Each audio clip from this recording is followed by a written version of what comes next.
আসসালামু আলাইকুম। আজকে আমরা শিখব ৫ নাম্বার পাঠ আদ-দারসুল খামিস, পঞ্চম পাঠ আজ-জামায়ের সর্বনাম সম্পর্কে। দেখো, আনা অর্থ আমি, আনা অর্থ আমি, আংতা অর্থ তুমি, ইশারা করে বলছে কিন্তু আংতা অর্থ তুমি, হুয়া অর্থ সে, যে অনুপস্থিত তাকে হুয়া বলে।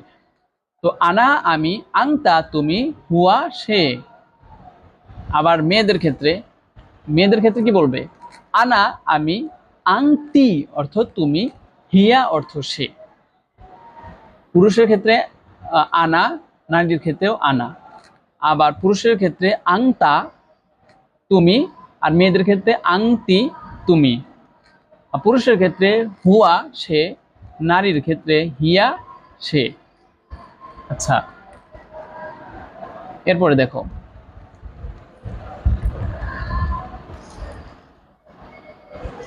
মান আংতা তুমি কে, মান আংতা তুমি কে, আনা জাইদুন আমি জায়েদ। মান আংতা তুমি কে, আনা জাইদুন আমি জায়েদ।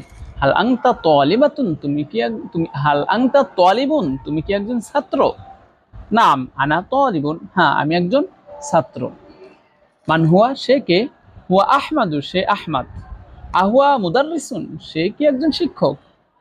নাম হুয়া মুদাররিসুন, হ্যাঁ তিনি একজন শিক্ষক। মান আংতে তুমি কে, মেয়েদের ক্ষেত্রে কিন্তু মান আংতে তুমি কে, আনা মারিয়াম আমি মরিয়ম। আংতে তলিবাতুন তুমি কি একজন ছাত্রী? নাম আনা তলিবাতুন, হ্যাঁ আমি একজন ছাত্রী। মানহিয়া সে কে, ইয়া ফাতেমাতু সে ফাতেমা। হাল হিয়া তলিবাতুন সে কি একজন ছাত্রী?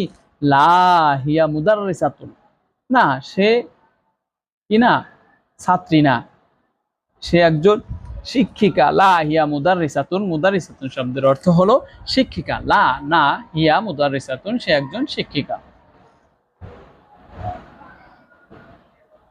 মান আংতে তুমি কে, তুমি কে বলো।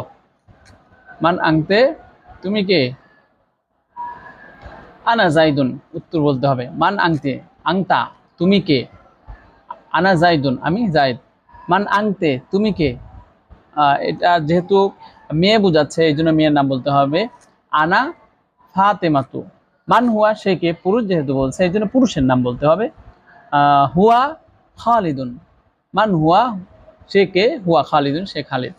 আচ্ছা, তারপরে মান হিয়া সে কে, সে যেহেতু নারীকে বোঝাচ্ছে এই জন্য কোনো নারীর নাম বলতে হবে। হিয়া খাদিজাতু, মান হিয়া সে কে, হিয়া খাদিজাতু সে খাদিজা। মান হুয়া সে কে, পুরুষ বোঝাচ্ছে এই জন্য একজন পুরুষের নাম বলতে হবে। মান হুয়া সে কে, হুয়া রাফিকুন সে রফিক। মান হিয়া সে কে, এখানে একজন নারী বোঝাচ্ছে এই জন্য এখানে নারীর নাম বলতে হবে। তো হিয়া জাইনাবু সে জাইনব। ওকে, ধন্যবাদ সবাইকে।